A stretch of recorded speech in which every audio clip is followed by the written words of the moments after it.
गरीब बेटे की मां मरमेड और मैचस्टिक वाला शैतान। मैचस्टिक वाले शैतान ने गांव पर हमला किया।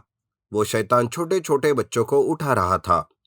शैतान इतना बड़ा था कि उसकी एक ही मुट्ठी में कई सारे बच्चे समा रहे थे। शैतान ने अपने दोनों मुट्ठी में गांव के सारे बच्चों को उठा लिया था और वो भागते हुए अपने ठिकाने की ओर बढ़ रहा था कि तभी अचानक उसके हाथ से नदी के किनारे एक बच्चा गिर जाता है। तभी पीछे से गांव वाले चिल्लाते हैं, अरे ओ शैतान, मेरे बच्चे को छोड़ दो। बच्चे के बदले मुझे ले जाओ, पर मेरे बच्चे को छोड़ दो। इस तरह से चिल्लाते हुए मैचस्टिक वाले शैतान के पीछे गांव वाले भाग रहे थे। नदी के किनारे बच्चा गिरकर रो रहा था। तब गांव वाले चिल्ला ही रहे थे। ये शोर सुनकर नदी में रहने वाली जलपरी सोचती है, अरे, गांव वाले इतना क्यों शोर मचा रहे हैं? बच्चे के रोने की भी आवाज आ रही है। लगता है गांव वालों पर कोई मुसीबत आई है। जलपरी नदी के बाहर आती है। तब उसे वहां एक बच्चा रोते हुए दिखाई देता है, जिसके तरफ कोई भी ध्यान नहीं दे रहा था। लोग बस भागे हुए जा रहे थे। जलपरी उस बच्चे को उठा लेती है और उसे शांत कराती है। जलपरी एक औरत से पूछती है। तब वो औरत मैस्टिक वाले शैतान के बारे में बताती है। जलपरी, मैचस्टिक वाले शैतान ने गांव के बच्चों को उठा के चला गया। बस बस ये एक बच्चा बच गया, पर इसके माँ बाप तो मर गए। पता नहीं अब इस बच्चे को कौन पालेगा। मेरा बच्चा भी उस शैतान ने उठा के चला गया। जलपरी, जलपरी उस मासूम बच्चे को देखते ही रहती है और कहती है, इस बच्चे को मैं पालूंगी। ये मेरा बच्चा बनकर बड़ा होगा। जलपरी उस बच्चे के लिए नदी के किनारे एक झोपड़ी बनाती है और उसका पालन पोषण करने लगती है। उधर शैतान बच्चों को लेकर अपने ठिकाने जाता है। तब उसका एक सैनिक कहता है, आपने बच्चों को क्यों उठाया शैतान जी? ये हमारे किस काम के हैं? बेवकूफ, यही तो हमारे काम के हैं। मैं इन बच्चों को अपने जैसे शैतान बनाऊंगा और बड़े होकर ये मेरी संतान बनकर मेरी मदद करेंगे। बस इसके लिए मुझे कुछ और साल का इंतजार करना पड़ेगा। शैतान बच्चों को अपनी शैतानी ताकत से बड़ा करने लगता है। तब जलपरी उस अनाथ बच्चे को प्यार और ममता से पालने लगती है। जलपरी उसे सोनू नाम देती है, पर कभी भी उसे अपनी जादुई शक्तियां नहीं, बल्कि उसे मेहनत करना सिखाती है। इस तरह से साल बीत जाते हैं। सोनू गांव जाकर कोई भी मिला हुआ काम करने लगता है। एक बार जलपरी बड़ी देर तक नदी के बाहर नहीं निकलती। तब सोनू बड़ा चिंतित हो जाता है। माँ, माँ, कहाँ हो आप? क्या हुआ? आज आप मुझसे मिलने ही नहीं आए। बेटे की आवाज सुनकर जलपरी बाहर आती है और कहती है, अरे बेटा, मैं तो किसी काम में फंस गई थी। बेटा, मेरी इतनी चिंता मत किया करो।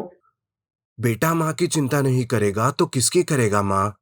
आपको देखते ही तो बड़ा हुआ हूं मैं। मुझे मेरे माता पिता याद नहीं, आप ही मेरे लिए सब कुछ हो माँ।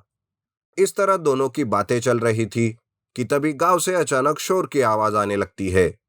मैस्टिक वाला शैतान अपनी सेना के साथ गांव पर हमला करता है।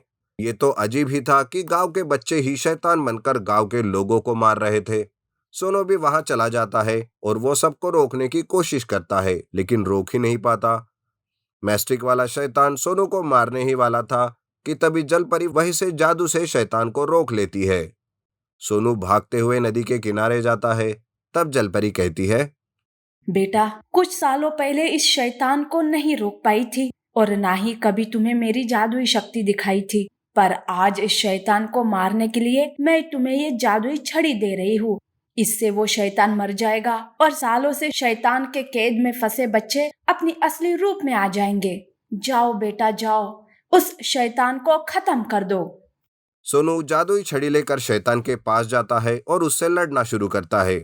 सोनू जादुई छड़ी से उस मैस्टिक वाले शैतान को भस्म कर देता है और उसके भस्म होते ही सारे बच्चे भी अपने असली रूप में आ जाते हैं। इस तरह गांव वाले अपने अपने बच्चों को वापस पाकर बहुत खुश हो जाते हैं। एक गांव में गरीब किसान पति पत्नी रहते थे। खेतों में काम करके जैसे तैसे अपना गुजर बसर करते थे। एक बार की बात है, राधा कुछ काम से नदी के पास जाती है। तब उसे एक जलपरी जख्मी हालत में दिखाई देती है। अरे, ये जलपरी यहाँ ऐसे जख्मी क्यों पड़ी है? राधा जलपरी के पास जाती है। उसके जख्म पर मरहम लगाती है। थोड़ी ही देर में वो जलपरी होश में आ जाती है। तब राधा जलपरी से कहती है, जलपरी, तुम यहाँ ऐसे जख्मी हालत में कैसे? क्या हुआ था तुम्हारे साथ? तुम्हारा शुक्रिया, मैं नदी के उस ओर रहती हूँ। वहां पर हमारी एक जादुई दुनिया है।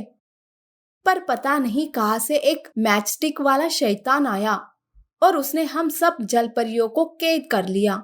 मैं जैसे तैसे करके अपनी जान बचा के भाग गई। अरे बाप रे, इसका मतलब वो शैतान गांव पे भी हमला कर सकता है। हाँ, सही कहा। उसे खाने में इंसान चाहिए होते हैं। जब उसे भूख लगेगी वो गांव पर भी हमला करेगा। अब हम बेचारे इंसान उस शैतान का सामना कैसे कर पाएंगे? हिम्मत रखो, मैं मेरे गुरु के पास जाती हूँ। अब वही हमें इस शैतान से बचा पाएंगे। पर तुम तब तक गांव में सबको बता दो कि कोई भी नदी के पास न जाए। जलपरी ऐसा कहकर वहां से अपने गुरु से मिलने चली जाती है। उधर मैस्टिक वाला शैतान सारे जलपरियों को कैद करके कहता है, रोज एक एक नाजुक जलपरी खाया करूंगा, बड़ा मजा आएगा। पर ये क्या, इनमें से एक जलपरी नहीं दिख रही। कोई बात नहीं, उसे बाद में ढूंढ ही लूंगा, पर तब तक इन जलपरियों का तो स्वाद चख लूं। वो शैतान जलपरी को रोज खाने की बात करता है। जलपरियां बहुत डर जाती है। शैतान थोड़ी देर के लिए सो जाता है। उधर राधा जल्दी गांव में जाकर सबको मैचस्टिक शैतान के बारे में और जादुई नदी के बारे में सब बताती है और आगाह करती है कि कोई भी वहां ना जाए। पर जब वो घर आती है तब उसे पता चलता है कि उसका पति मदन खुद उस नदी के तरफ गया है। मदन को उस शैतान के बारे में कुछ नहीं पता रहता है। हे भगवान, क्या वो उस नदी की तरफ गए होंगे? अगर उस शैतान ने उन्हें पकड़ लिया होगा तो? नहीं, मैं अभी वहां जाती हूँ। राधा भी नदी की तरफ जाती है। तब उसे मदन की चप्पल वहां दिखाई देती है। वो समझ जाती है कि मदन को उसी मैस्टिक वाले शैतान ने पकड़ा होगा। तब राधा रोने लगती है। अब मैं कैसे मेरे पति को बचाऊं? कोई है जो मेरे पति को उस शैतान से बचाए? राधा की ये आवाज सुनकर मैस्टिक वाला शैतान पानी के अंदर से बाहर आता है। राधा उसका शैतानी रूप देखकर घबरा जाती है, पर बड़ी हिम्मत करके कहती है, अरे शैतान, कहाँ है मेरा पति? अभी के अभी उसे यहाँ लेके आओ, नहीं तो मैं तुम्हें जान से मारूंगी। क्या कहा? मुझे मारोगी? और वो चिलगोजा तुम्हारा ही पति है? आज तो मैं उसे ही खाने वाला था, पर तुम भी मेरी दावत का अब हिस्सा बनोगी। ऐसा कहकर शैतान राधा पर हमला करने जाता है, पर तभी वो जलपरी वहां आकर राधा को बचा लेती है। शैतान फिर से पानी के अंदर चला जाता है। राधा जलपरी से कहती है, हे जलपरी, वो शैतान मेरे पति को खाने वाला है। जल्दी से कोई उपाय करो, नहीं तो छोड़ो मुझे, मैं जाती हूँ वहां अपने पति को बचाने। हाँ, रुको तो सही, कुछ नहीं होगा तुम्हारे पति को। मेरे गुरु ने उस मैचस्टिक वाले शैतान को मारने का उपाय बताया है और उसके लिए मुझे तुम्हारी सहायता की जरूरत है। मैं कुछ भी करने के लिए तैयार हूँ, बोलो क्या करना है? जलपरी राधा को गांव से मैचस्टिक लाने के लिए कहती है। राधा जल्दी से बहुत सारे मैचस्टिक लेके आती है। फिर जलपरी के पास एक मैच बॉक्स रहता है जो कि उसे उसके गुरु ने दिया था। उस खाली मैच बॉक्स में सारी की सारी मैचस्टिक भरकर वो दोनों भी पानी के अंदर चली जाती है। पानी के अंदर राधा के पति और बाकी के जलपरियों को उस शैतान ने उल्टा लटका दिया था और खुद वो सो रहा था। तब धीरे से जलपरी कहती है, सुन राधा, उसे कैसे भी करके उस शैतान को अपनी बातों में उलझा के रख। इस मैच बॉक्स के अंदर जाने के लिए मजबूर करना होगा उसे। ये जादुई मैच बॉक्स है, इस बॉक्स से वो शैतान बाहर नहीं आ सकता, समझी? जलपरी जैसे कहती है वैसे ही राधा करने लगती है। राधा उस सोए हुए शैतान को परेशान करने लगती है।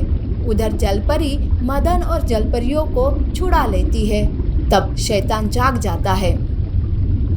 कमबख्त, तुम फिर से यहाँ आ गई। अब तो तुम्हें नहीं छोड़ूंगा मैं। अरे जा, बड़ा आया मुझे पकड़ने वाला। ये देखो क्या है मेरे पास, मैच बॉक्स। मुझे पकड़ने आए तो मैं इस बॉक्स में छुप जाऊंगी। क्या कहा? इस छोटे से बॉक्स में तुम छुप जाओगी? क्या मजाक कर रही हो? मैं तो ऐसा कर सकती हूँ, पर पता नहीं कि तुम कर सकते हो या नहीं। शैतान राधा के बातों में आ जाता है और कहता है, ठीक है, अभी देखो मेरा कमाल। ऐसा कहकर शैतान उस मैच बॉक्स में घुसने लगता है। तब जादू मैच बॉक्स शैतान को अपने अंदर समा लेता है और मैच बॉक्स बंद हो जाता है। तब जलपरी उस मैच बॉक्स को लेकर नदी के बाहर आती है। राधा और मदन भी बाहर आ जाते हैं। तब शैतान अंदर से कहता है, अरे क्या कर रही हो तुम सब? छोड़ूंगा नहीं मैं तुम सबको, बाहर निकालो मुझे। तुम जैसे शैतान के साथ यही होना चाहिए। हम इस शैतान को ज्यादा देर तक यहाँ नहीं रोक सकते, इसे अभी जलाना होगा। तब जलपरी उस मैच बॉक्स को जला देती है। बॉक्स के अंदर मैचस्टिक होने की वजह से आग जल्दी से लग जाती है और उस आग में वो मैचस्टिक शैतान भी खत्म हो जाता है।